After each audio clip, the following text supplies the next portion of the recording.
Joining us now to review some of the headlines of today's newspapers from around the world is Arise News analyst Emmanuel Efeni, the Great Malabite. Good morning, Emmanuel. Good morning, Dr. Abati. I've been talking about you. Good morning. How you are living exemplification. Good morning, Viva. Good morning, Ruben. Morning. Well, Ruben, I will come to that. Well, we'll start the review with this day, Nigeria's newspaper of record. Now we'll start with the story above the masthead. New legitimate constitution. Path to Nigeria's solution. Anyoku, Sanwo-Olu, Adebanjo. Others declare Ezekeme 1 million amendments of Nigerian constitution won't work. Illegitimate document remains illegitimate forever. Well, yesterday, the Patriots, yes, a group of patriotic Nigerians who have been on this subject of restructuring our country for quite some time. They met yesterday. They had this meeting in honor of the late Nwabueze, yes, the constitutional lawyer who was chair of this group, the Patriots, yesterday, and the talk, the theme that ran through that talk yesterday was the issue of a new constitution, the restructuring of Nigeria, because as many of the speakers put it, the constitution we have is defective.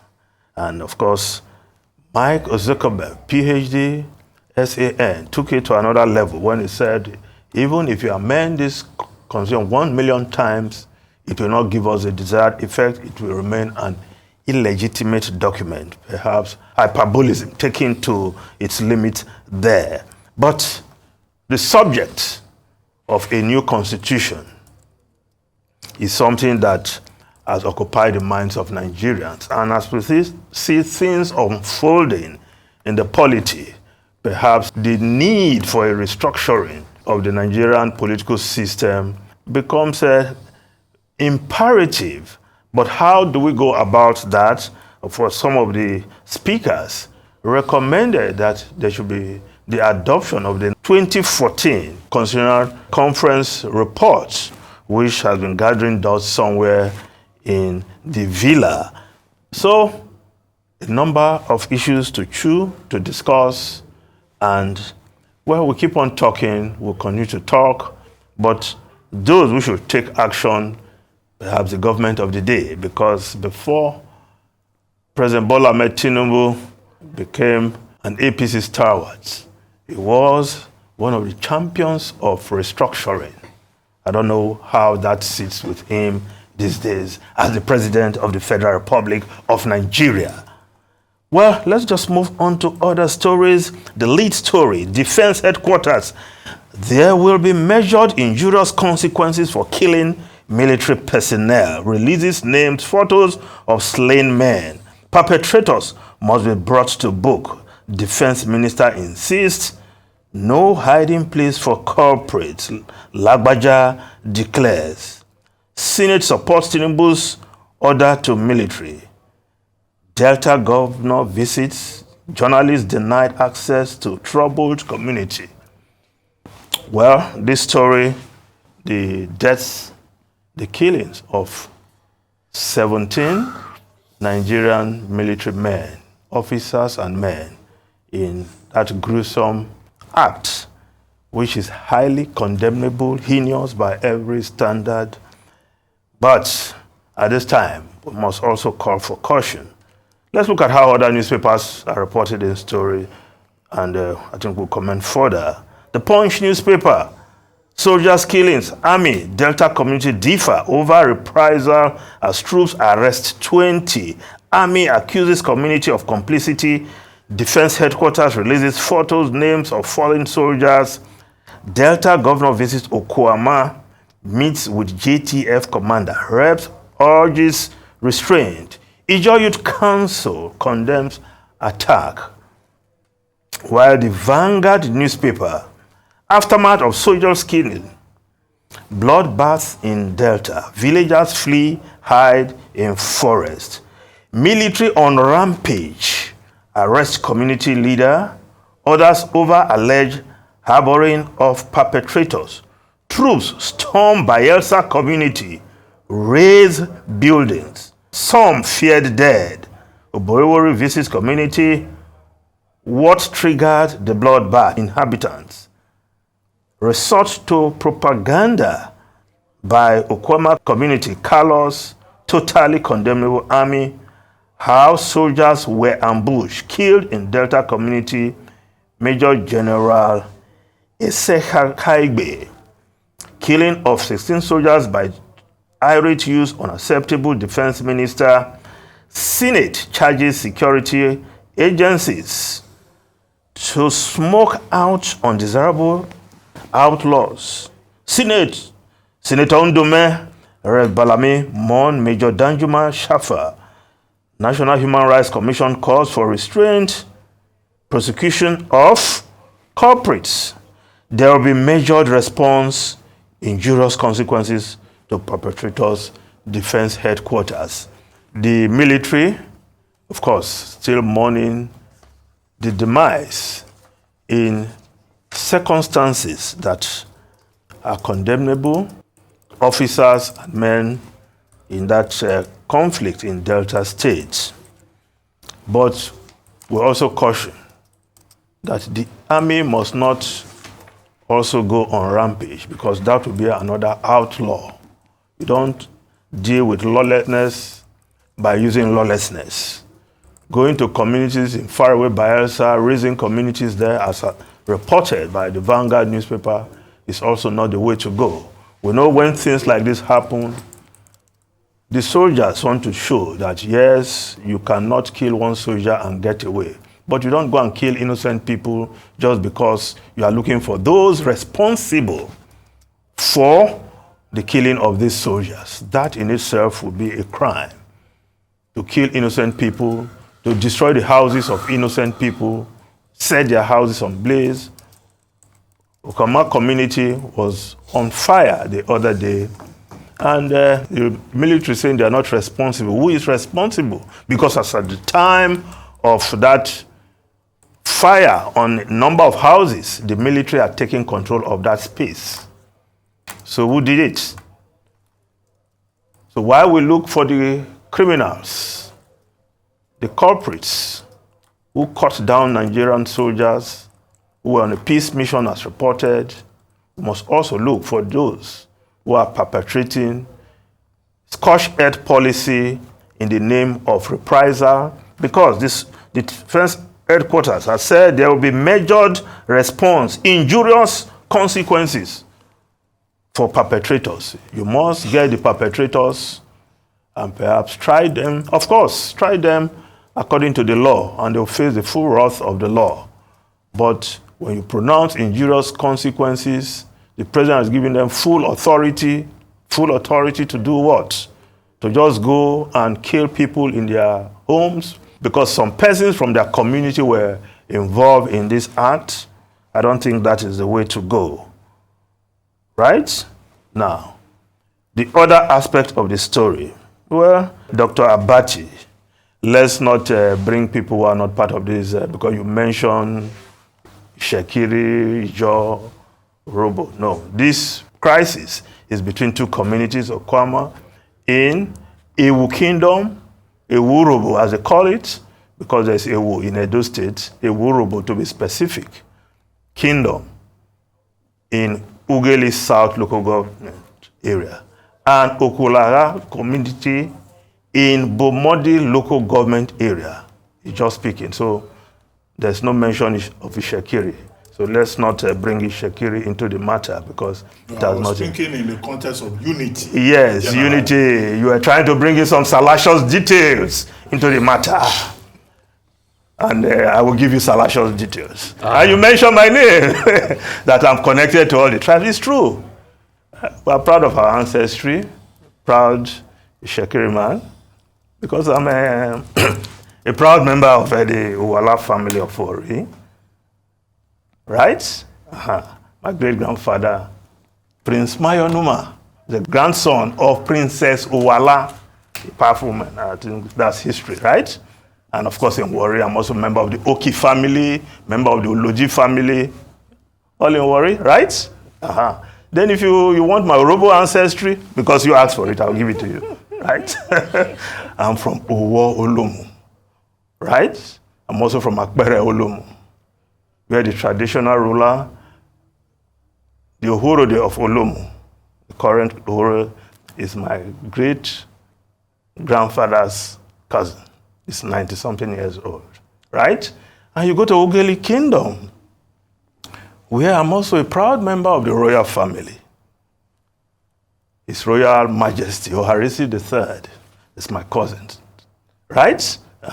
Because my great-grandmother, Princess Osefia, was the granddaughter of Ogogowe II, who reigned from 1856 to 1884 as the Uvi of Ugeli. You want more? I'll give you. Yes. The whole family. I'm talking about unity. Yes. I want to tell you how we are united. This connection. Yes. This interconnected. Yes. I'm also an Ijaw man. Translate it into unity. I'm also an Ijaw man from Kiagbodo, where my grandmother is the first cousin of the father of Chief Ike Clark. I will take you to Kiagbodo, right? It's a place you'll be interested in. And a number of places I will take you to. Of course, there's the Ike Clark University and Ivory Tower in Kiagbodo right now. And I will take you to the island where Professor J.P. Clark lived. I'm sure you'll see his grave there. I know that will interest you, right? Just as his friend Kongi lives inside the forest, right? Somewhere. J.P. Clark lived his life on an island outside. Lovely house. Yes. Very lovely house. But another place I will take you to, Ruben, is one of the historical, we call it historical, the harem of Chief Becker Demo, right? Yes, the grandfather of Ike Clark, right? Harem. We keep that place. Several harem of several wives. We keep it for inspiration for those who need inspiration for that kind of thing. Just stay with your newspaper review. Ruben, you know you brought me, but I agree with you that we should be united. Careful what you wish for. You say you want to go to the bedroom and people can go to the bedroom. What are you? Be careful. Be careful. So we are interlinked, we are united, but people quarrel, right? It's not peculiar to Delta states or the Urobos in Shekiam. When there was a problem of Aguleri and Umuleri in Anambra State, two communities, they were involved in communal clash, bloodbath. The name Aguleri and Umuleri, they are the name of two brothers who founded two communities. But they were at each other's throats. So quarrel will come, people will settle, and bedroom matters will be dealt with, Ruben. Let's leave it at that. But Mr. Feni, I think the most beautiful thing I like about what you said is the fact that nobody is pure anything anymore. We're all a mixture of something from we just somewhere. have to. So it's time for us to sort of, move on from. Must continue, yes, because we're all a mixture of. Look at my children there, Efik and Shona. So there's no more pure anything. It's time to, look forward and coexist. Okay, so shout out to all my cousins all around the world. Ugeli, Chifuloho, Marceluru, Senior Advocate of Nigeria, these are my cousins, right? I can't mention everybody. So let's just move on with the newspaper review. Ruben, you brought that distraction. The Guardian newspaper. Yes, let's look at the Guardian newspaper. Inflation and rising construction costs. Low middle class defer home ownership plans for food. Yes, these days all the resources of many low-income families go into food. So any prospect of building their own house is being put on hold right now because issues of the stomach infrastructure take priority right now. And because of the rising costs, food, of course, as we have seen in the recent figures from the Bureau of Statistics, 37.92% the inflation figures in February. With that kind of figure, of course, with 30% of income needed for mortgage, it's difficult for workers earning 100,000 naira to own a home.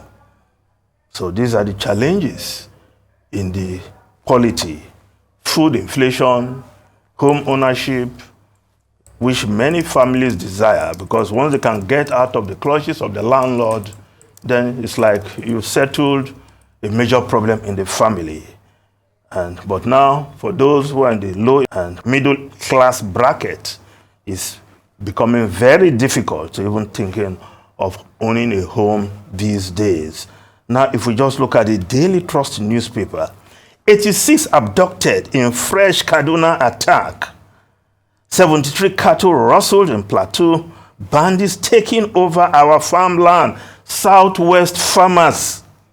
Defense chief alleges plot to cause mayhem. Well, this situation is getting out of hand. I think that looks like a hackneyed phrase right now. Because these bandits just come in, take Nigerian citizens into captivity. You ask, where are the security agencies? Happening in the same space, the same Kaduna, the same area, over and over again. And these guys are just getting away with it. Now, recent kidnappings and killings in Kaduna State. 8 incidents in 3 local government areas in 30 days. 452 plus victims. And you ask, what is happening? Now, the Leadership newspaper also reporting this story. Bandits sustain attacks on Kaduna, abduct another 86. Now, the Daily Independent newspaper, Ayoku, Ibori, Somolu, others seek new constitution. Now, if we just look at the Business Day newspaper, analysis, Nigeria at wit's end as oil thieves overrun surveillance. Well, all the gains we thought have been made in terms of using private security organizations to fight these oil thefts. The Business Day newspaper is reporting Nigeria's fight to curb oil theft appears to be reaching a breaking point as sophisticated criminals and criminal networks outsmart existing security surveillance. Well, because we still hear of arrests of these vessels, which means these guys are not giving up despite the billions being spent for surveillance services. So it's still a major problem. Now, the Times of London, foreign newspaper, quickly. Sunak risks losing key votes on Rwanda bill. Peers prepare to delay flights until May. Yes, there's no respite for Rishi Sunak on his pursuit of sending migrants to Rwanda, but it's not likely to have it easy because Labour is planning to oppose vote on that bill tomorrow. So, not yet Uhuru for Rwanda migrants, according to Sunak, the way Sunak wants it to be. Now, on the front page of the Times of London, yes, good old man Barack Obama, yes, surprise visit. He was in the UK yesterday, and he paid a surprise visit to number 10, where he met with Rishi Sunak, I think it was in UK, to work with his foundation, as according to that report there. Now, the Daily Telegraph, Reeves, Britain faces 1979 moment. Yes, Rachel Reeves, Labour vows economic takeoff similar to Thatcher years with growth-led policies. That is, if Labour wins the next election. Now, if we look at the Washington Post quickly, justices consider tech contact.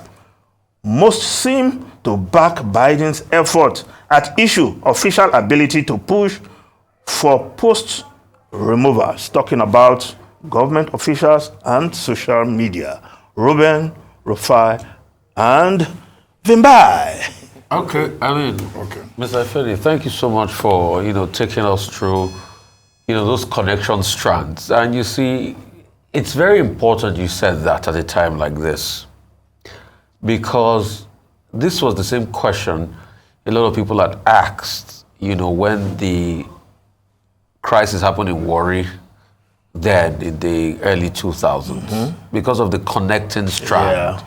You know, And for some of us, it was an embarrassing moment. yeah, because in fact, it was more than embarrassing because when you look at the connecting strands, you know, look at Nana of Olomo's, you know, or Nana of Ishekiri's genealogy being traced, you know, look at even the connection between Nana, all of that, up to the Benin Kingdom. In fact, most of the artifacts from the Nana Living Museum was taken when the war had started and for safekeeping in Benin. And after the war, after peace had come back, there was a returning of the artifacts. When that program there was chaired by, I think, Professor Burumi, the curator of the National Museum then I was working in a station called JFM. Okay. And this was, I think, 07, 08, thereabouts. That was when this happened. And this is just to show you the connecting road that connects all of us. So the question is, why are we fighting? JFM at Otu Jeremy, right? Yeah, Otu That's Jeremy. the headquarters of my local government. Ugeli South local government. You know, I worked with a very stellar man called George Uga. You know, had so much admiration for him that he passed. He was former Deputy Chief of Staff, Delta State. So that's to show you the connecting thing that connects all of us. You know, what binds us are deeper than the things that conflict us. And that's why I want the governor to step into this. He's the connecting rod of the state. Sheriff Warri must step into this. I must try to bring peace. You know, I remember the very cardinal points that Chief James Ananife made that time when he said, we want to fight now. He had to openly come out and say that why is this fight continuing at this point in time? And that's the kind of leadership role I want Sheriff Warri to step in and play in all of this, because we need to bring peace and sanity back to Delta State. I mean, all the warring factions around Ogola and other areas like that, please. They have to lay down their hands. They have to lay down their arms. No, we're not going yet. A number of quick ones. Yesterday, SANU and NASU started their warning strike, 7-day warning strike. Before they embarked on that warning strike, as the Senior Staff Association of Nigerian Universities and the Non-Academic Staff Union, they kept engaging government. That President Tinubu, having given the directive that university workers, including university teachers, members of ASU, who were denied 8 months' salary should be paid 4 months' salary, that they too should be paid their own. And they cannot understand why the university teachers have received the 4 months approved by President Tinubu and they have been excluded. Now that strike, according to the president of the Senior Staff Association of Nigerian Universities, recorded about 90% success yesterday. Now this is still a 7-day warning strike. I think it's important for the federal government, for the president personally, to step into the matter, to find out why Non-Academic Staff Union and Senior Staff Association of Nigerian Universities have not been paid. What is good for the goose is good for the gander. Now you talked about Times of London. I'm more interested in the story there about fasting, not Islamic fasting, because this is still the month of Ramadan. We're told that there's something called 16 intermittent to 18 intermittent fasting, whereby people eat within an 8-hour window. People like Jennifer Aniston, people like some of these celebrities. And a study is now saying that it could be injurious to your health. Yes, it may reduce, glucose level, it may do something about your cholesterol, but at the end of the day, it can result in cardiovascular disease. However, the researchers are saying that their report should be taken with caution because, it's not definite yet. They just took a sample of 20,000 people. But to the extent that there are persons who just like to fast, thinking that it will help them reduce weight, I think, they should take. You have to watch it. That it could, there may be if you are watching your weight that way, watch it. Involved. Watch it, exactly. And then finally, you refer to the lecture in honor of the late Professor Benny Waboise by the Patriots yesterday. We're going to have Dr. Tunji Abayomi to comment on that. But people should know that the main issue about the 1999 Constitution is that it's a creation of a decree, a military decree, Decree 24 of 1999, validated by Section 315 of the 1999 Constitution on existing laws. And so it became existing law. What the people were saying yesterday, and that Nigerians have been saying since 1999, is that the 1999 Constitution is not a people's constitution. And the Nigerian people have the right to sit down and make a constitution for themselves. After all, the first line in the Nigerian Constitution is, "We the people of Nigeria." So for us to have a constitution that reflects the idea of we the people, then that's what this conversation is all about. And in any case, Dr. Tunji Abayomi has written, extensively on constitutionalism, just like, Professor Ben Nwabo, who single-handedly wrote Chapter 2 of the 1999 Constitution, and who wrote the Constitution of Kenya until it was later reformed, and also the Constitution of Zambia. But even Dr. Nwabo in his lifetime said that 1999 Constitution is defective. We will ask Dr. Abayomi some of these questions when it comes. Thank you, Ifeni. Right, Mr. Mayor Ifeni, thank you so much for taking us through the newspapers, all the analysis. I wish we could have also spoken about the censorship, rise in social media censorship just before the US election. That's another story for another day.